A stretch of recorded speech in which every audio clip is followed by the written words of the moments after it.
of times for Hawks fans right now. There it go. It's streaming. Let me cut my light on. It's streaming. Hold up. Okay. Yeah, this has not been the greatest of Hawks times for now. The greatest of times for Hawks fans. 4 games in a row, 4 double-digit leads blown in the second half. Game against the Kings was just terrible. Against the Awful. Bulls recently, Andre Drummond, 20-20 game. And, that was really the only thing the Hawks did poorly. They won. They lost the rebounding battle by 8 overall. So, yeah, Andre Drummond got 20 points, but, the centers have got to do a better job there. But overall, this is just it's a common thing we've seen from the Hawks throughout the season, Damon. There is Mhm. there is down the stretch. It's poor offensively. It was great defensively last night. The Hawks, sorry, not the Hawks. The Kings went on a 9-0 run to end the game, but that 9-0 run was accomplished in 4.5 minutes. Holding a team to 9 points in 4.5 minutes is great defense. Great defense. The Hawks just couldn't hit a basket. Trey, a couple bad shots down the stretch. Same with Dejounte, couldn't hit some mid-rangers. And then and basically sealed the deal after that. Man, listen, man. This is why I be on Quin Snyder. Because Quin Snyder has to take control of the fourth quarter. The fourth quarter is where we just take everything we learn or in practice or whatever and just throw it out the window. Because let me tell you what I saw last night, Mike. You know what I saw last night? Now, mind you, I was watching the Kings telecast. Mm-hmm. And at one point, it was under the 4-minute mark. I can't remember exactly when, though. Fox hits a 3, and he running his mouth. Now, this is right. Oh, yeah, I was hearing him. He was loud. He was running his mouth. You know what the Sacramento people said? They was like, he's talking to Trae Young's dad. He was. So the very next play, Trae comes down, and he tries to shoot a 3. He wanted to get that 3 up so bad. Yeah, that wasn't. I know what shot you're talking about. That was not a good shot. And that's what Quin has to stop right there. Quin has to. He got to take control and say, Trae, Murray, Bogey, let's go back to what was working for us. What was working for us to help us build a 30? At one point, I think it was 31-8 at one point. What helped us get to this part? It wasn't what we doing right now. This is not. We wasn't just shooting contested threes. You know what I'm saying? Yeah. He got to take control of that, man. He cannot allow. And what I see in the fourth quarter, Mikey, from Quin is the same thing I see from Nate. It's the same thing I see from a Tibbs. I see old school basketball. Go to your best players and isolate. That's what I see. And okay, you want to do that? Maybe if Trae is hot, yeah, let's do that. Murray hot, Bogey cooking, do that. But when we're struggling from the field, all three of them was awful in the second half, shooting wise. They was awful. Bogey, Murray, and Trae. Quin got to stop that. He got to call. Now, let me say this, because I've seen it before. Maybe he does. Maybe he does tell them don't do it, and they go out there and do it anyway. You know what I'm saying? So I'm gonna give him the benefit of the doubt right there. But it's the same stuff, man. Mikey, come on. How many times you heard me? Why you think I call it the death quarter? That third quarter. Well, yeah, the third quarter. The Hawks have a minus 28 net rating in the second half of games over this 4-game streak, and a minus 33 in the fourth quarter. That's net rating is point differential per 100 possessions. I was on the space with Tim, right? Mm-hmm. Tim read off players plus minus in clutch time. He was reading the starters, right? Mm-hmm. And all of them was like negative 30, 40, 50. Jeez. And that, to me, that is, I put a lot of that on the coach, because The reason it's like that is because he in the game with the starters. Those last 5 minutes is all the starters. Yeah, Minus the closing plus or lineup needs minus to a change. Kongu. Plus or Yeah, minus a Kongu, depending on how he feeling that day, right? yeah. But if we know who's gonna be out there, Bogey, which Well, no, not Bogey. He excuse closed me, against the Kings, but Bay, lately it's been Bay. Yeah, yeah, he go back, he revert back to the starters. And that's what frustrates me about Coach Quinn. Sometimes you just gotta go with what's working. I understand the NBA politics side of the game. I understand that side of the game, but it's cost them games now. Winnable game we should have won. You yeah. know, I There, heard the Boo Birds was out there yesterday too. there was a few. There wasn't the large majority of fans in there, but yeah, I was hearing some of them for sure. But this game against the Kings, what's been more frustrating for me from an individual standpoint has just been Dejounte Murray's play in the second half. Bro, this man he had this is now 3 games in a row of absolutely great basketball. Great basketball in the first half. He had 16 points in the first half. He was playing great defense. De'Aaron Fox had a horrible first half. Great defense. And y'all know I'm gonna say when Dejounte Murray is playing bad point attack defense or not. I'm gonna point it out. And in the second half, all of that disappeared. He recorded 2 points and 1 stat in the second half. How many? I Yeah. called it, Mikey. I called it on the watch along. I told him. I said, "Hey, 2 points and 1 I stat. said, let's see how many shots Murray takes." Now, In the second half, it was 11. if you go back to where but it was a post on Twitter. Murray was frustrated, and he told somebody about the way the Hawks practice is different when we play the game. How long ago was that? Yeah, if the person who got that, I don't know when it was.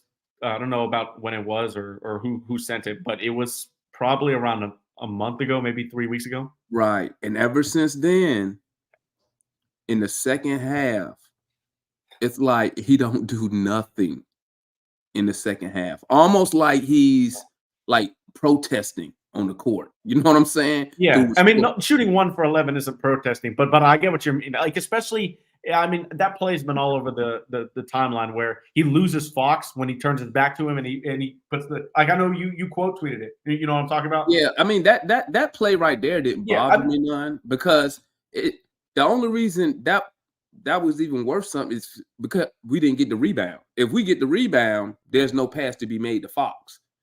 Because what he did, he was about to float, because Murray was assuming a miss, we get the board. And then Fox just shot to the corner. And then Murray got there late. Yeah, he got faked out by the shot fake when he wasn't even guarding him. Right. Because I mean, like I was pointing out to other people, I said, why don't y'all post a clip where Trey, when he was guarding Duarte, it was 110, 110. Duarte was his man. Duarte was in the corner. Trey was nowhere to be found. He didn't try to come over there the last second.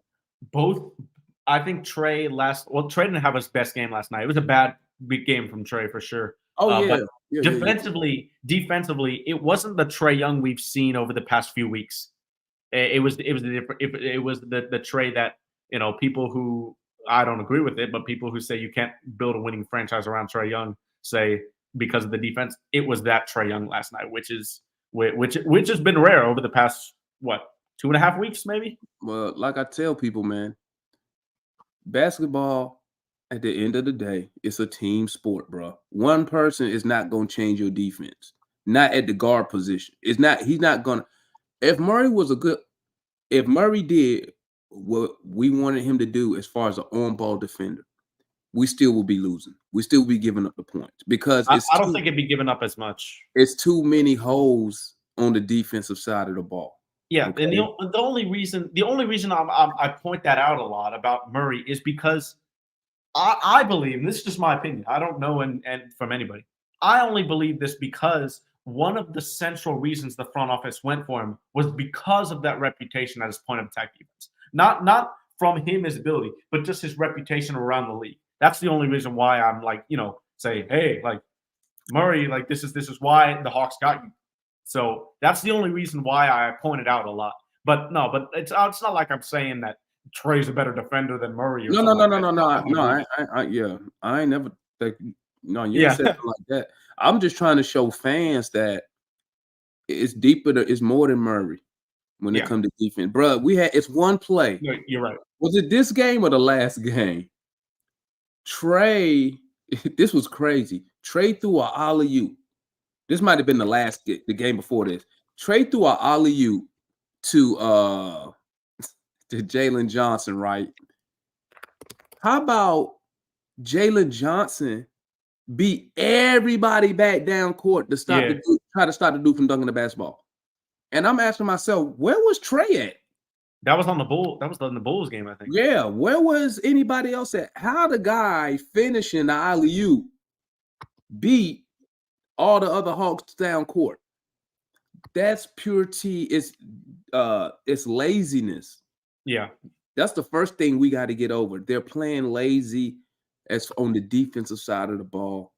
And like I said, man, I really believe the players, I don't think they see what's happening.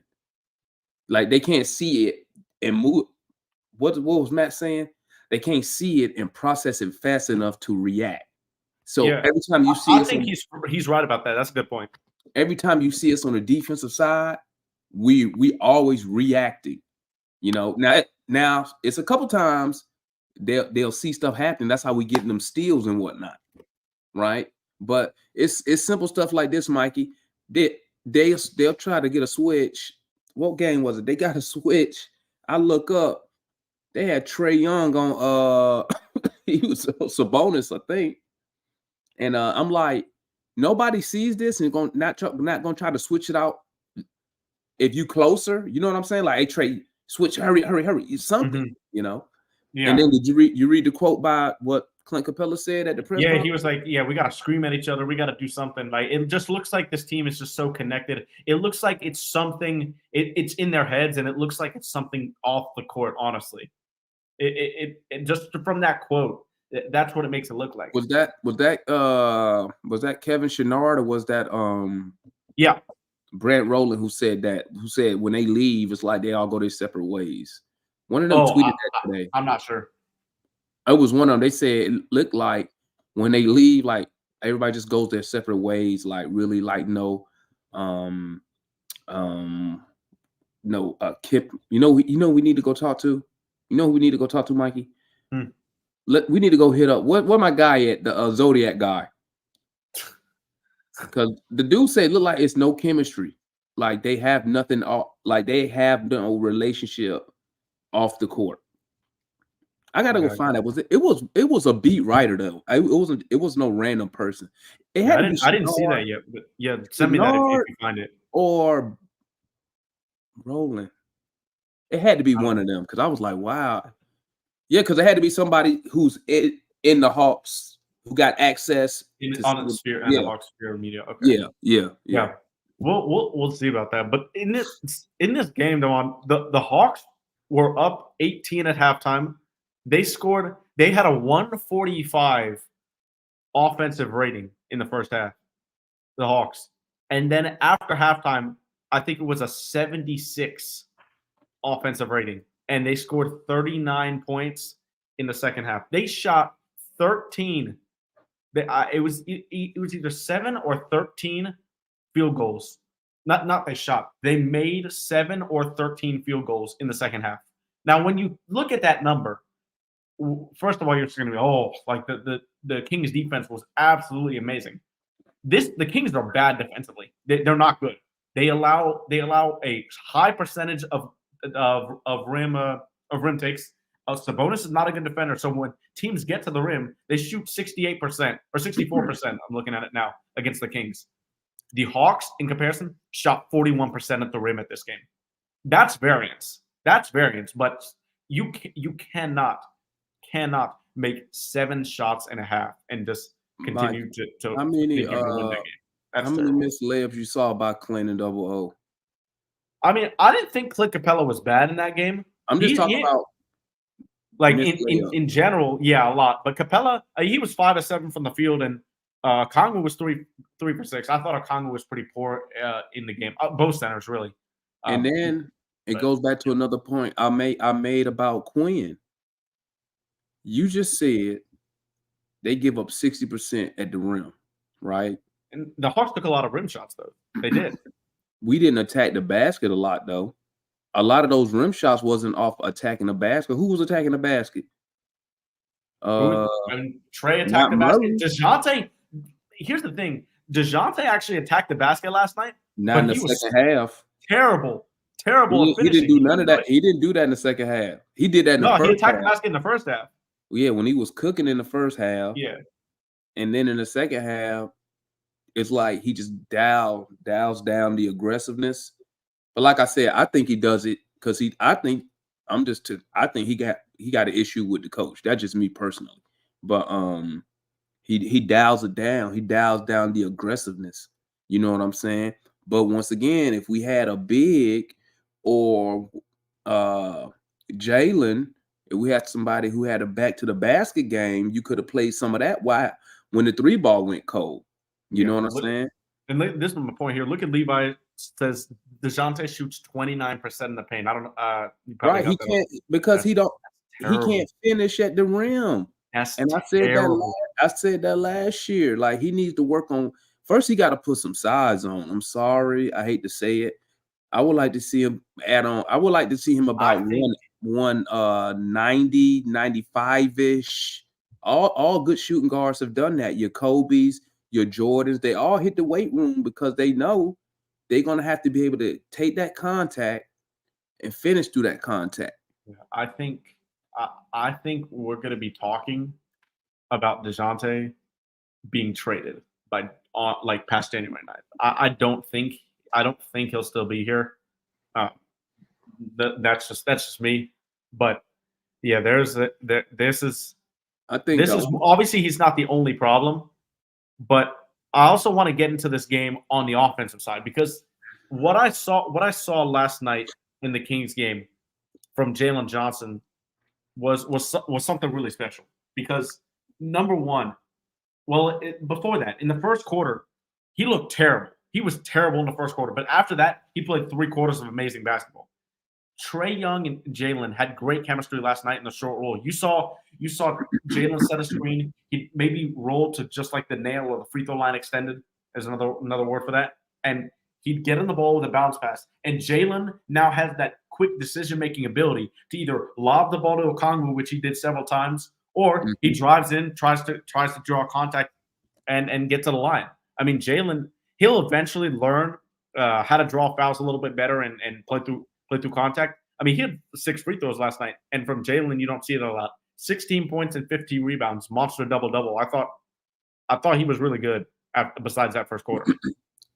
Well, like I told him in that space, man, I said, now let me say what you said about JJ being traded. I mean, excuse me, Murray being traded. I think the only reason Murray will be traded is because he went to the front office and told him he want to be out. I believe he has an issue with the way Quin Snyder runs the offense. And I got to give DJ credit, being professional. If he has requested out, I'm glad it's not. Obviously, you're going to have the rumors, right? But it's good like the player or his agent has to come out and try to like tank the value. Yeah. Now, would I trade Murray right now? I probably wouldn't because of the salary. Now, what I would tell him is, let's finish the season. Let me move you this off season. At least that way you got $30 million on Murray, which means you could probably get a little bit more in return. You know what I'm saying? You don't have to give up a lot because right now he had like 17. Yeah. So, right. I mean, Yeah, he's at 17. But also, yeah, he's under contract for your contract extension. That's huge. So that's a lot of value. Teams that are like on the up are definitely gonna want that. So you could use Murray to help spearhead a bigger move when at 30 million than at 17 million. You know what I'm saying? But once again, if the player don't want to be here, we don't want to create a bad environment with his agents. You know, agents talk. You know what I'm saying? Hey, the Hawks trying to do dirty business. We don't want that out there. So if he want to be moved, you got to move him. Yeah, Rashad asks here, what y'all think about it? Trey, Bogey, JJ, Siakam, OO lineup? I love that lineup personally. I don't think Quin gonna run. He'll run with that unless he has some. He will have. He will have to have a legit shooter on that bench. Well, I think he'd run with that lineup just because. Well, Siakam is struggling from 3 this year. He's not a terrible shooter. He's not horrible this year. For some reason, he has been. But he's 50% from the field. So yeah. Well, I'm just 3 talking is awful. But yeah, from 3. But Trey, I think Trey and Bogey, and with how Jaylen is shooting it lately, I think it could work. I think the spacing's better than it is with Jaylen, Hunter, and Capella. But that lineup has a good comp. Like Trey and Bogey, obviously not the best defenders, but the size on the back line, JJ, Siakam, Okongwu, all those guys can switch pick and rolls. All those guys are athletic, can play in transition. So I like the look of that lineup personally. I like the lineup. I just don't think Quin will do it. I think he always gonna have Bogey coming off the bench. That's just my 2 cents. Because there's an argument for that, just because he's so comfortable, and he should be the 6th man of the year candidate so far. Yeah. Mm-hmm. So there's definitely an argument for that. Yeah, I'm not gonna argue that at all. But I just want to see what is a decent return for you. So I've heard Knicks. And now the Knicks might be a little bit tough with the OG trade, but I mean, there's still I guess Grimes, Achua, and like 2 firsts, but like that don't do nothing. Not the greatest. That's not the greatest. That don't do nothing for us. And I know I talked to Show and them, and they were saying get the picks so you can use the picks to get somebody else. But my thing is this: okay, what if you get the picks and no one else? You don't get a marketing. Yeah.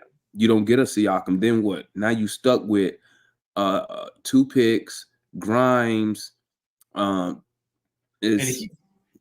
would slot in right in our shooting guard position, and he's a great point of attack defender. So that would be that. I mean, that's all right, but it's obviously not the value you want to get for a player like Murray. And that's what I'm saying. So that could be a reason why Murray don't get moved. Now they could package him and go get Siakam if available. But like I said, if you go trade for Siakam, if I'm Landry, I need him to do at least a 1+1 extension. Like I can't. If I'm Landry, I don't want to take on more not heartache, but I don't want to be nervous at the end of the season wondering if this guy's going to sign an extension. Yeah, that's huge. Because that's going to hold you back from doing other moves. Because that's going to be your number 1 move. We got to re-sign this guy. So that's going to stop you from doing anything else. Who knows how long that'll take? Meanwhile, other teams snatching up other available players that might have been on your radar. So, I mean, would I be upset if we don't trade DJ? No, I wouldn't be upset. But I'm gonna tell you this: Quin Snyder, he needs to really have a sit down with all his players. He needs to have a sit down, let people know what's their role, what's expected of them, so you don't have a player disgruntled with the coach. Because I believe that's why Murray want to leave. I believe he don't like the substitution patterns.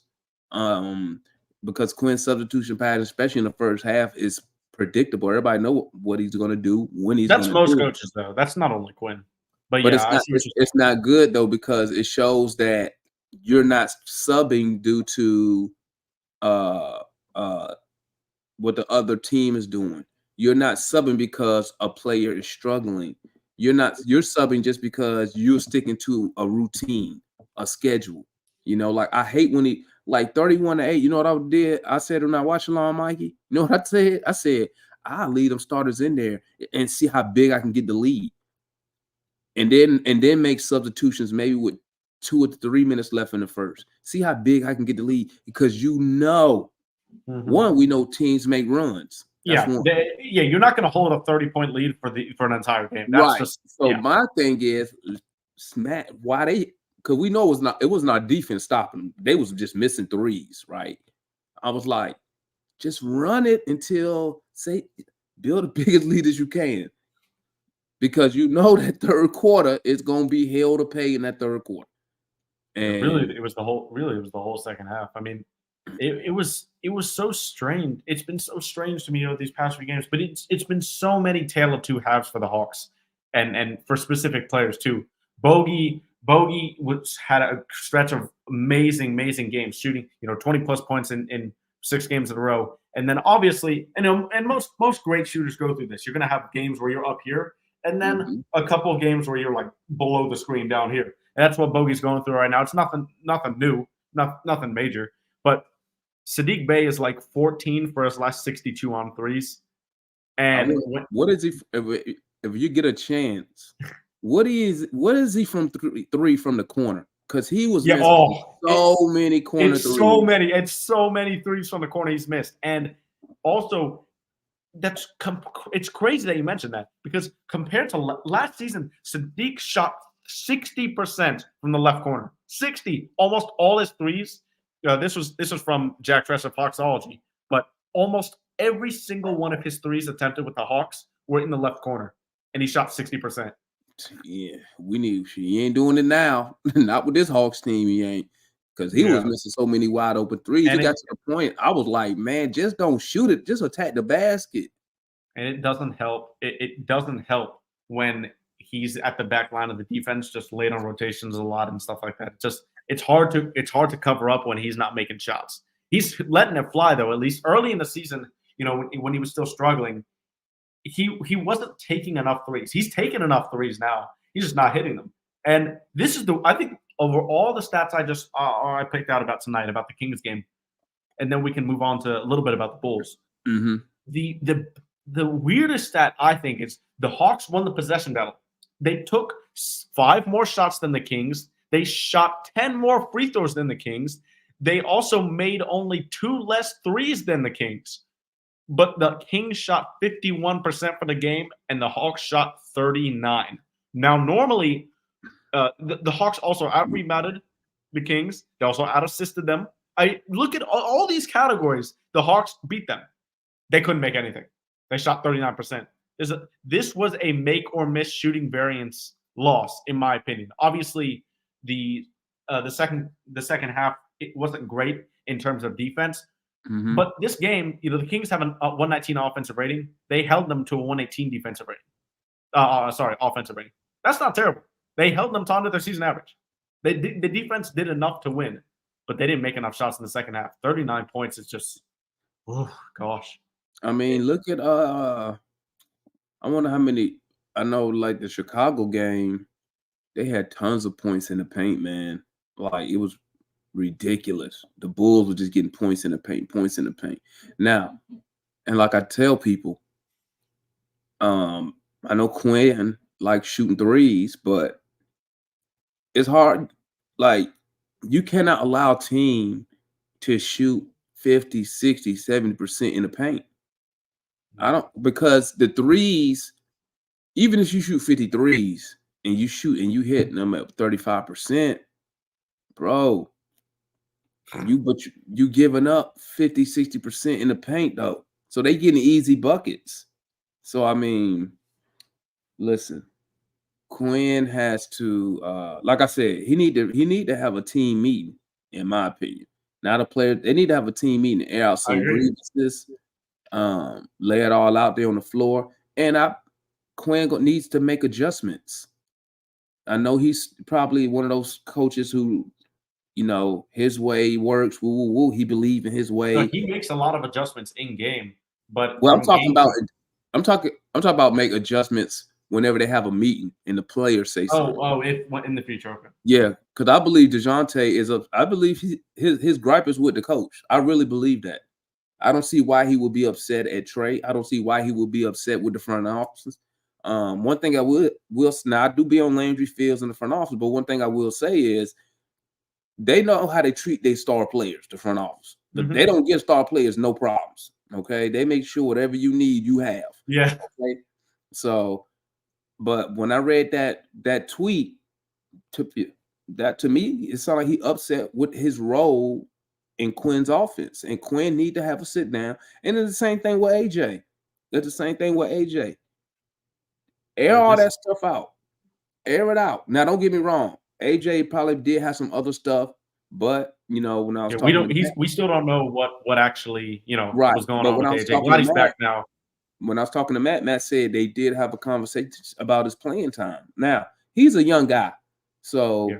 I don't care if his I dad think a he coach. just turned 20. I'm pretty sure. Yeah, I don't care if his dad a coach or not. Like, he's still his own man, and he has his own feelings, how he feel toward things, right? And being AJ from last year this time, you getting ready to go to the All-Star weekend for the rookie thing, to now you're not getting no playing time. I see what Dwayne say.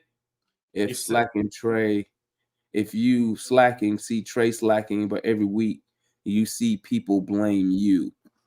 But I'm gonna tell you like this though. If I'm a pro athlete, I'm gonna keep it a buck. Like, I don't care what a fan says. If I'm a pro athlete, You shouldn't. Yeah. I don't care what fans say, because fans, we say what fans we say. We just say anything, right? It depends. Like I tell people, it depends on when you catch me. If you catch me when the Hawks, like last night, you're gonna hear some stuff. But you could catch me if we upset a team in the playoffs, and I'm giving everybody the praise and glory. So it's all about when you catch me. So if I'm a pro athlete, I don't care what. Now, don't get me wrong. I'll probably be like KD. I would have me a little burner account, and I will be trolling. Yeah. I would be like in all like the team groups and stuff, trolling. Hilarious. Like, what do you mean? What do you mean DeMond's bad? He's one of the best players on the team. That's what I would be doing personally. That. But here's the thing I want to bring up, Mikey, before we go to the Bulls game. Mm-hmm. I didn't like. I think Trey kind of got caught up in that moment with Fox. Yeah, he probably did. I think he got caught up a little bit, and that's one of the things he got to be able to shake that off. At the end of the day, you don't got to match Darren Fox with nothing. You just got to win the game. That's all that matters. Like, players can go back and forth shooting threes all day, but no one cares if you lost. So I mean, if the Kings came back from 31 and we still won, it's no story. It's nothing to talk about. I think Steven asked who wants to be here and play for Quin. I think multiple stars. I mean, Bojan has expressed his how Quin was great. Donovan Mitchell has publicly come out, and we know about that, and they had a lot of success. So players want to play for Quin, but who wants to? Landry, wrestler. That's a whole other topic. We're not going to go down that rabbit hole on this show. We've done that plenty of times, but I want to go into the Bulls game a little bit, because it was basically the Hawks playing 2 games in a row. They didn't shoot. Now, they didn't shoot as bad in the third and fourth quarters. They still scored 57 points, but for the Hawks, that's really not that good. No 30-point corners in the second half, and then in the first half, they scored 17 points in the first quarter, 39 in the second. So it's just like these tale of two halves are just consistent for the Hawks, and consistent for Dejounte Murray, especially from a player standpoint. So it's just like, what goes on after halftime or before halftime, depending on which is the bad half, to come out like so flat. That's what's got to be discovered here. That's the $1 million question. But once again, I got to put that on the coach. It's the coach's job to have these boys ready. Just like at the beginning of the game, when they come out, I don't know what he tells them at halftime, but whatever it is, like, if I'm Quin, I'm gonna throw a wrench in it. You know what I'm saying? Maybe I come out. Maybe I come out, right? Maybe I'll come out at halftime, and instead of starting Bay, I got somebody else start, just to throw people off. Not people, but throw my team off. it kind of gets people attention. You know what I'm saying? Oh, hey, we ain't got bro here. We got bro, so you got to do ABCD. Throw something off. You know what Yeah. I'm saying? Everything with the Quin Snyder since he's been here with the Hawks is to me it's redundant. It's the same stuff. You already know what's gonna happen. You already know all the substitution patterns. You know, keep the team guessing. You know, I'm just spitballing ideas, man. Something to shake it up a little bit. Maybe Trouble one is, night. is Bay is shooting 29% on left corner threes Bro, compared to 60 last year. he been awful. Yeah. I mean, he's been awful from that corner. Like, And then, yeah, I agree with the Steven as well. Jaylen needs a solid centers, more athleticism and length than Capella, 100%. That's in length, not so much, but athleticism, for sure, for sure. And that's why Okongwu and Jaylen play so well, because Jaylen is above average in size and length for his position. So that's why he can play with Okongwu, and that's why Okongwu just does better in general with Jaylen on the court. I mean, I know a lot of people said all the time, without Capella, Okongwu was terrible in a couple of these games. But without Jaylen, it gets even worse. And he needs Jaylen to make up for that a bit of undersized at that center position. and the athleticism that's not there. I mean, Yeah. he is he's above average athlete. We all know that. That's a no-brainer. You know what I'm saying? Not Steven. Jaylen is above average for his position. You should see the ratings on court with Jaylen and Okongwu versus Jaylen and Capella versus Okongwu and Capella. Like all the metrics favor Okongwu and Jaylen. See, They just play so much better together than anybody else. This is what I try to tell people, Mikey. This is what I try to tell people. When you're talking about Jaylen, Okongwu, Jaylen, Clint, whatever, I try to tell people, take the position out of your head, right? So when you're running JJ and Okongwu, you don't have to sit there and say, "Oh, is the center," so he's guarding the center. Jaylen, he could guard anybody on the front line. You know, minus your big 7-footers like a Drummond, but so take the position out your head and just look at it as 5 dudes on the court. Don't look at it by position. You just got 5 guys, right? And that way you could be like, well, Jaylen can guard 1 through whatever. Okongwu can guard 4 and 5s. So then it doesn't seem so old school basketball. You know what I'm saying? Because people think, O's the center, so he has to guard the guy, but Jaylen Johnson's taller than O. Woo, woo, woo, woo. You know what I'm saying? So yeah, not all the time. It's got to be, and that goes back to my point, which I was saying on a show. Like I think it was on the Cavs show where people. It was the Cavs show because Capella was out of that game and Jared Allen was destroying the Hawks in the paint. But it's not always on Okongwu, even though he had a bad game that night. Okongwu's job being high on the screen, cutting Donovan Mitchell off from the middle. I mean, he did a great job of that, but the back line was just too small. Like, yeah, you got to look at the ins and outs and what's the best matchup instead of just saying, small forward, center, guard, center type of thing. Yeah, I agree. Right. That's why I'll be telling people, just look at it as positionless basketball. You just got 5 dudes out there. Go guard somebody. It's almost like pickup. You know what I'm saying? Go guard somebody. Yep. So yeah, that's where it came from before the show. This is awful, man. This is awful right now. 12 and 19. I did it in a space last night late, but I'm gonna. It's a new low because I'm comparing us to the Pistons right now. But the Hawks are 12 and 19. The roster should not be 12 and 19. It's the same with the Pistons. I don't care what you say. The roster should not be 2 and 30. That is crazy. They have talent on that roster. It take effort to be 2 and 30. Like you gotta work to lose that many games in a row. You gotta work. Like the game against Boston. They work to blow that lead. You gotta put in some effort to trick off that game that they tricked off. You feel me? But the thing with the Hawks is the guys that we have, they're just good on one side of the ball. And And the problem is they're not even average on the defensive side of the ball. Yeah. If they were just average, we would be above 500. Now, we may not be no 20-8, but we probably would be reverse of the record we have now. That'd be reasonable. I think we'd be around 4 or 5 games over 500. Yeah, that'd be so reverse what we are now. That'll put us at what? 19-12. That'd put us in the playoffs. That'd be that. That's better than the Knicks. The Knicks are the 5th seed, and they're in the play, and then that's in the playoffs. So we'd be better than the Knicks if we had that record. So yeah, man, and that's what kills me because I brought it up several times, and Gerald always makes fun of me for saying it, but the team that you can't build the team for no injuries, but that's what the front office has done. DeAndre Hunter, Jaylen Johnson, Clint Capella, Dejounte Murray, and Trae Young. That starting lineup, it was 20th in defensive rating, and that's not average, but that's good enough when this team plays offense like it normally does.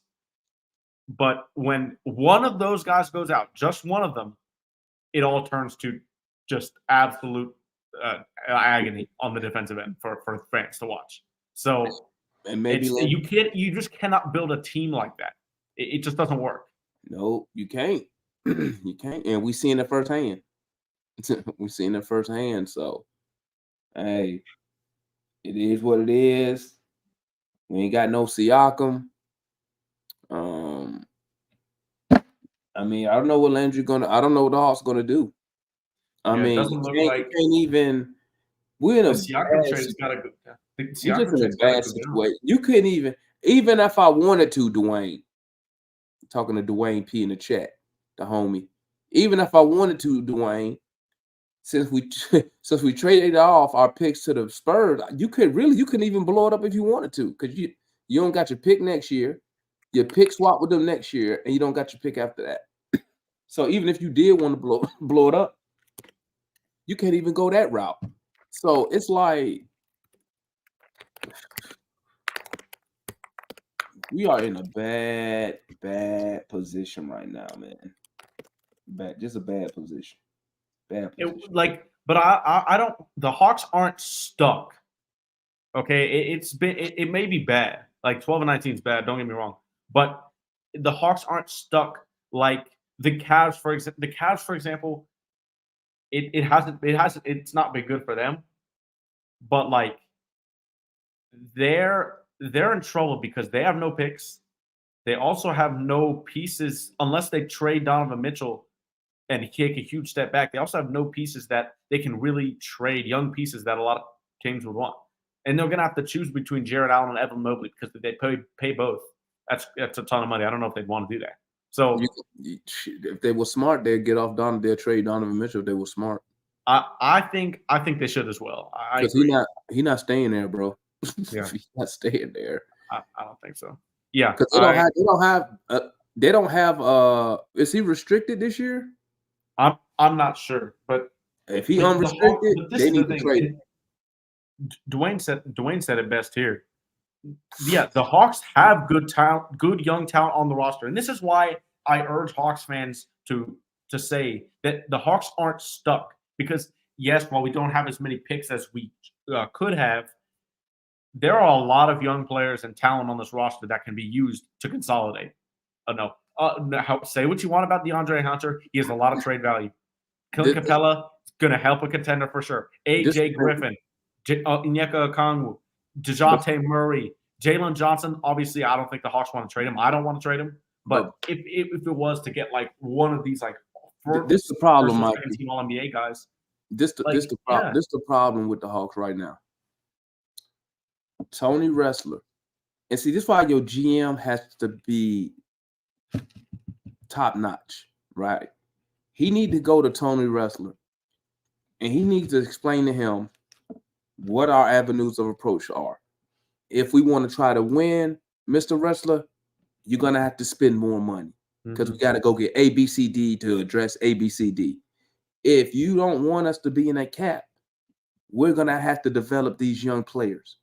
The only way we could develop the young players is they're gonna have to play minutes at the NBA level. The college part stuff is cool, It's not Yeah, NBA. Buffkin's balling there now. But he's It's on. not NBA. I've seen tons of people ball at College Park, come to the NBA, and can't do nothing. Yeah. Not saying that's Kobe. I'm just saying overall. No, I know. Yeah. So wrestler has to decide: does he want us to develop this young talent so he don't have to spend money, or does he want to spend money, try to win, and if that goes his way, he's going to make money through the playoff games that we have at State Farm. But then also, when people talk about with these young players, you also got to factor in, you got the Trae Young factor. How important is Trae Young to your organization? Is Trae Young going to wait for a Kobe Buffkin, a Lundy, a Jaylen Johnson to reach whatever goal they got to reach, whatever the organization set for them? Because that's going to take at least, young player to me, minimum 2 years, minimum. Yeah, I agree. So that's why I said we're stuck. We're in a bad, not stuck, excuse me. We're in a bad spot. We're not bad enough to like tank. No, we're not. And you still don't want to tank because you got a player in Trae Young who's going to leave if he see you trying to tank. Yeah, and I don't think the organization ever looks to trade Trae unless he acts out because he has a chance. He has a chance to be. Are you trying to win? Yeah. If you're trying to win, now winning is based off what Trae Young think winning is, because that's the timeline you're really operating off of. Yeah, like Trae Young is everything to this organization. Okay, he's the money maker of the organization. He has put the organization. People come to see him play, right? And that's some stuff you got to explain to Tony Wrestler, right? Trae Young, you got 3 years left with Trae Young, and I'm just basing that off his contract. What he got left. What are we trying to accomplish here? That's what somebody got to tell Tony Wrestler. You're gonna have to spend it. You can't see, and it's another thing, Mikey, and I'll be quiet. A lot of people will say the team has to show Mr. Wrestler why he should spend the money. That's not how it works at the pro level, right? Pro winning organizations, they go get star players. Let's make no mistake about it. They go get star players who are already on big money. They don't wait to see if this team win 50 games before we spend money. No, that's not what they do. That's why star players rarely become available, because soon as they come in, people snatch them up. They don't care where their team is at. If you can get said all NBA player, teams go get those players. Yeah. Your Lakers, your Celtics, back in the day, your Knicks, they go get stuff because they know you need at least one at the end of the day to win in this league. So he's going to have to spend money sooner or later if he wants the team to compete, if he wants to keep Trae Young happy. You know what I'm saying? I don't blame Wrestler for not paying the luxury tax this year. I mean, we'd be a better team if we were in it, but not contending. But, if the Hawks got a Siakam, got a Lowry Markkinen, somebody that really makes the team a lot better, and he didn't play the luxury tax, this team's cooked. After that, that would be terrible. That would be so bad. Because you paying money regardless if you want to compete for a championship. Because guess what, Mikey? Most championship teams are filled with veteran players, not young players on rookie deals. You may have one or two on the team, but the rest of your team is usually veterans who making your star players making the 40 plus. Your second level players somewhere around high 20s. Then you got those veterans at 15, 17, So it depends on what he want to do, man. It depends what he want to do. This Siakam stuff, I enjoy embracing it, talking about it. But at the end of the day, it's going to cost money to get Siakam and keep him, because you got to extend him. He's got to go. Yeah, he's got to go into the tax. So you gonna pay. That's what I'm saying. You paying money. You gonna pay money if you want to compete and win in this league. Yeah. And until Mr. Wrestler say, "Hey, Landry, make it happen. Make it happen. Build me a contender." That's what he should tell Landry Fields in the front office. He shouldn't say stay. He needs to say, build me a contender. I'll give you 2 years to build me a contender. Yeah. So you can go get the players. Because what do they do, Mikey? What do you see teams who competing, like Celtics, like the Sixers? You know what they're going to do at the trade deadline? They're going to see what veterans get cut and then go get those veterans. Now, fortunately for them, at that time, those veterans going to come to them on vet minimum deals. You see what I'm saying? The Suns aren't doing well with that right now. But yeah, I know what you're saying. I know what you're saying. Injuries for them. Yeah. So, Bill ain't playing. I want to get into. Before we got probably like 10 minutes left to go. I want to get into a little bit of preview for Washington tomorrow. Hawks play at 3:00 on the road in Washington. Hey, the Wizards are bad. Hawks aren't great. They're not good actually, but this is a team on paper that the Hawks should absolutely destroy. What is going to be your key to winning this game? Getting on them early, not giving them any hope that they can beat us. Jump on them early. Keep the pressure on them. Let Jordan Poole and Cal, let them do their thing. They're going to do their thing. They're going to do their little alley-oops down 20. Let them do that. They kind of fun stuff. We need to get on them early. This is a game, Mikey. I expect to see AJ Griffin, some of the young players, some of the players on the bench to get some time in the fourth quarter. Bruno. Like, I expect this to be up by 20. We might see Bruno, actually. Onyeka Okongwu is now doubtful for the game with an illness. Well, I expect to see some young players getting some burn, meaning we should be up double digits easy. But let me keep my mouth closed because you don't know what Hawk team going to show up, and you don't know what half they're going to show up. Yeah, which half is it going to be? Yeah, I'm going to tell you one thing, though, that third quarter never fails. That third quarter, that death quarter, that's what I call it, man. Now,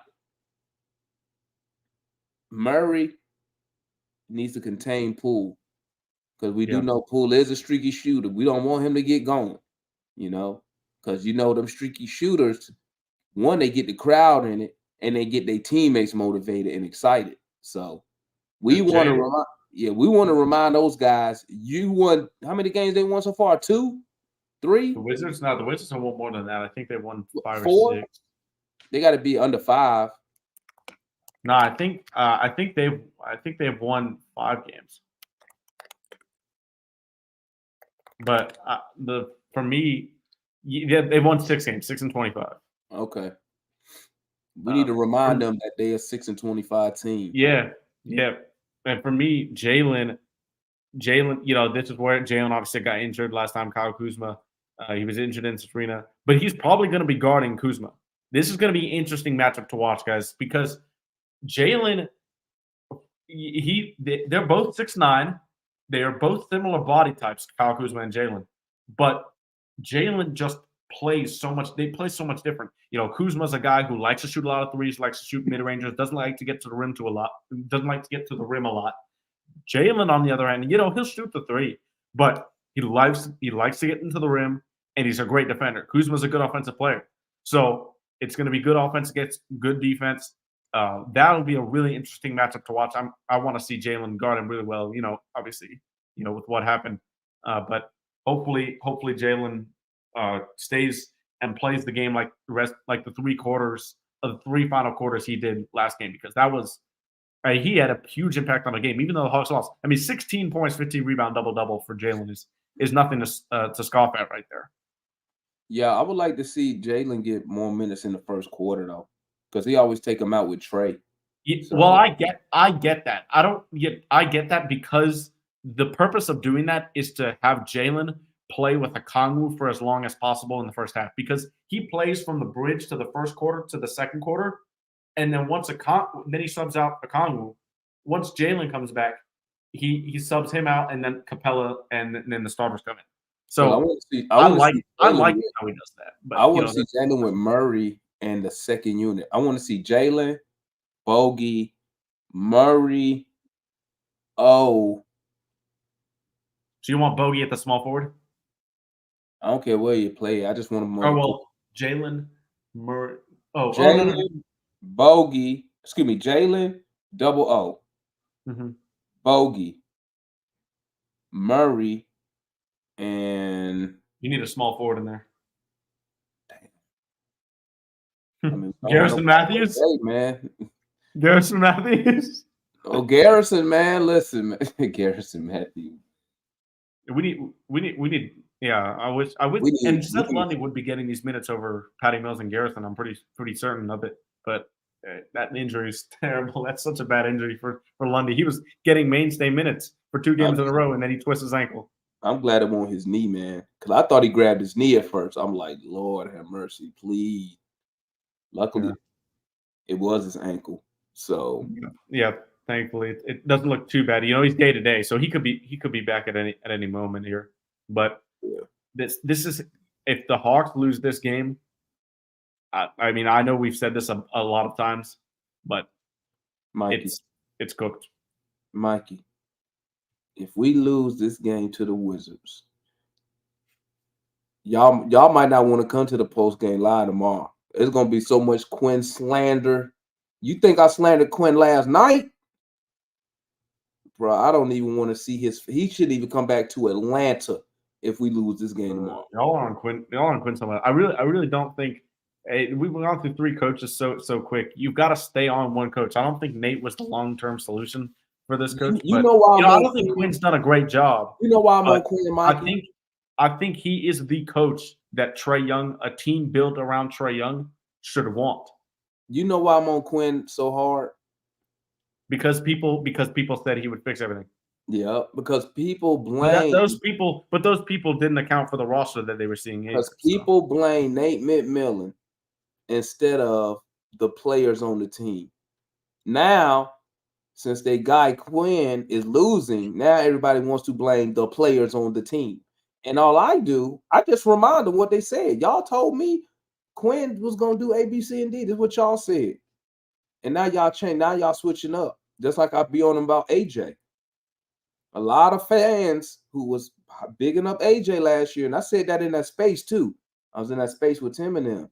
I said, a lot of y'all who was on that AJ bandwagon telling me he was this and that. A lot of y'all done bailed on the man. You know what I'm saying? I'm just here to remind people, because my whole point was this. The roster has been flawed for 2 years. It's been flawed for 2 years now. The same jokers, the core players, is still here from last year and the year before that. But for some reason, people thought it was just a Nate McMillan issue. It was a John Collins issue. No, it's the whole roster issue put together by the front office, and we don't know. At this point, we don't know who drafted who. At this point, we don't know who was in charge of what at this point. You know what I'm saying? Did Landry say yeah? Did Travis say yeah? Like, you know what I'm saying? So that's all I do. All I do is just remind cats, hey, last year this time you were saying fire Nate McMillan, everything's gonna change. Now all of a sudden it's the players. We need time. 2028. Woo. Well, some people did say that Nate was the only problem. There were some people saying that, but yeah, like that. The only problem is not the way to address that. Like, obviously Nate wasn't the right coach for a team with Dejounte and Trae. I don't think that works in Nate general. wasn't the right coach for a team that's not smart. Well, Nate, like, you know what I mean? You know what I mean by Lakers, and I think he'd do a good job. You know what I mean by that, Mikey? You know what I mean by that when I say a team that's not smart? Nate is Nate is an old school coach. Okay. When you think 90s basketball, mid-range, tough, mid-range, low, your superstars carried your team. Slower pace. And the coaches really didn't do a lot. A lot of that was because you usually used to hear the term when they say a coach on the floor, a coach on the court. Mhm. So you had players out there who already knew what to do. The Hawks are still young. You know what I'm saying? So they don't know what to do on their own. They need to be coached. And Nate is more of a veteran coach where they already know what to do. To where, what's the saying? You could pretty much, it's like if you got a LeBron-led team, you can pretty much set it and forget it. You know what I'm saying? Hey, do A, B, C, D. All right, we got it. Let's go. They could just run their own stuff. With the Hawks, and this is where we messed up at. The day we fired LP is that's the beginning of the mess ups, because we was really still a developing young team. Now, granted, I know Yeah, Trae but Young. I mean, he had lost the locker room, and the star player wasn't getting along with him. So there's a that's a different situation than this whole Nate thing. And that's the issue. And I didn't know you back then, but on Facebook in New Pack City, that's why I always told those guys, you can't have a rookie superstar and a rookie head coach. Yeah, no, yeah, I think that was stupid. Just that made no sense to me. But I understood why Travis did it, because Travis really he was going to go along with it. He wanted a yes man, basically. Yeah. That's what he wants somebody who won't go give no issue. Hey, we take it for these picks. I don't want to hear no coach mouth talk about win. Let me get me a first time coach who just gonna say yes, because that's your first opportunity. You know what I'm saying? So I mean, the organization, we've had some bumps in the road. But I think where we're at right now, with Quin Snyder, we just don't have the and I hate to say it like this, on the defense side of the ball, we don't have the IQ on the defense side. We don't have the players. The players, Clint Capella, Jaylen Johnson, Quin Snyder himself has also said it. The effort isn't the issue. Like some nights, for example, like I think in the second half against the Bulls, like the effort just went down below where it needed to be. But that's why when Foot says, like, a lot of times it's effort, I mean, the players and the coach have come out, and Landry's come out and said it himself. I don't think it's the effort. Like, this team just doesn't have the defenders. But some of it is effort. Like that play I was talking about where Jaylen beat everybody back. Well, yeah, don't get me wrong. It's not always one or the other. But I don't think it's been last season, a lot of times it was. This season, I don't really think it is at all. It's just this team. Hey, they don't have a lot of defenders. There is such a thing as defensive talent. Yeah, there is such a thing as defensive talent. It is. That's why everybody don't make all defensive teams. Like only certain players make them. So, but yeah, with that being said, do you want to promote your? I'm sure you're doing a watch along tomorrow, right? Yeah, y'all know what time it is, man. Watch along tomorrow. We better win. I'm gonna tell you that now. We better win. We lose this game tomorrow, I don't want to hear Quin Snyder nothing. He don't come back to State Farm. He's not getting fired, but yeah, he ain't fired. You're not getting fired. There's no way. Be glad. You just be glad I don't live in Atlanta, because I will be down there with my sign and everything right outside State Farm Arena. Huh? Yeah, I will have a fire Quin sign. I will have a sell the team sign. I will have me I have one sign where it just says boo, and I'm gonna have me a bullhorn playing boo while I stand here just like that. Boo. Because I'm gonna tell you something, Mikey. That let people know that I'm gonna tell you something. Years ago, bro, there was no Hawks fans. Let me keep it a buck with you. Yeah, a lot of them came on after the Eastern Conference Final run. Yeah, there was no Hawks fans. It's almost like no one really cared about the Hawks, right? State Farm, what was it called? I forgot what it's called. But before it was named State Farm, bro, that arena used to be emptied in the mug. Phillips Arena? Yeah, Phillips. It used to be empty until we made the playoffs with Al Horford and them and Joe Johnson. That place used to be empty, right? And I always told myself, the front office don't do shit because no one cares. No one's at the game. No one cares about the Hawks, right? You know how many people I meet from Atlanta, the city of Atlanta, and they don't even mess with the Hawks. So now, with players' ownership, they hear fans. So when fans is complaining, season ticket holders is complaining, they care about that stuff, and that's why I will be out there doing it, because I know they will care. And other fans will ask me, "Hey man, what you doing out here booing?" Because it's unacceptable. It's unacceptable. Let me tell you, Phillips Arena ain't cheap, bro. You have them tickets? Oh, yeah. I said Phillips, State Farm. State It Farm. ain't cheap. You know what I'm saying? That it costs to get some good. Well, I like to say it costs money. And to go out there and watch a team just trick off games, it's unacceptable for me, man. Unacceptable. I try to tell fans we need to hold our team just like they the LA Lakers. Laker Nation just won a championship and they still be upset. That's ridiculous in my opinion. Because they're used to excellence. But they're used to it. Yeah, no, yeah. Right. Yeah. We need to force them, right, to say, hey, us fans, Hawks fans, we are a top 10 market in the NBA, bro. Well, top 10 market, period. We should be holding our team to the same standard, man.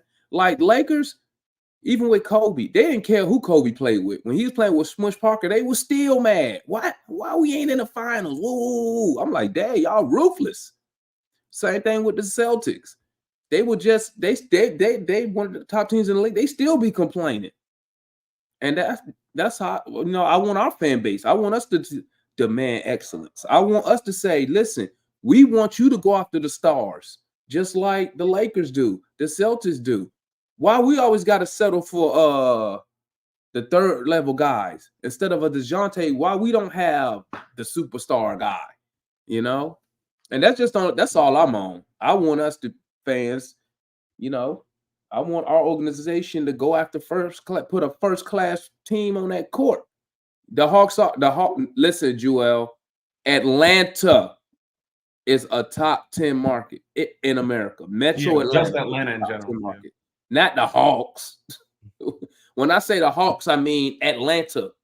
The city. Yeah. Never mind. But no, like the city, everything. Yeah, no. I get what you're saying. Yeah, that's all I'm saying, Mikey. Yeah, we demand excellence. He makes enough money. Yeah, Russell got plenty of money. They've got to win this game tomorrow. They've got to right in the ship somehow and get the front office to make the front office believe, that they're maybe going to turn the ship around at some point and try and make a move. So we'll see how it goes. But yeah, with that being said, that'll be the show right there, guys. Thanks for tuning in to another episode of Georgia Sports Nation. We Talk Hawks TV in the building. Make sure to go check out Damon's live streams, watch alongs. Make sure to check out the post game too. That's when the real fun begins. That open forum is no joke. That is fun. You got to be a savage in the open forums, baby. You got to be a savage. Hey, salute to everybody in the chat, man. Southside, Tristan, Sports, Foot. Who else was in there? Trouble Man, Dwayne, Joel. Salute to everybody in the chat, man. Yeah, thank y'all for coming. We're probably gonna do another episode of Georgia Sports Nation tomorrow, next week on Friday, 6 p.m. Eastern time. So real quick, Mikey, tell them why you can't come. You don't be at the post game live show because they be asking where your ass be at. Oh yeah, okay, yeah. I wasn't there. I couldn't be there last night. But anytime I go to the game, I most likely won't be able to go on the show because I have to do the podcast late at night when I get back home, and it's like an hour drive for me to the stadium. So that is why I wasn't on there. But I'll try to get on there for the Wizards game. For sure. They said you and Matt was ducking last night. Nah, I knew you saw the message I wrote in the chat in the morning, right? I knew they'd say that. They said you and Matt was ducking last night. Y'all ain't want none of that Quin smoke last night. I knew they'd say that. But yeah, I'll be back there. But without further ado, that'll end it. Make sure to tune in next Friday. If you're on YouTube, don't forget to like, comment, and subscribe. And we'll see you guys next time. Peace.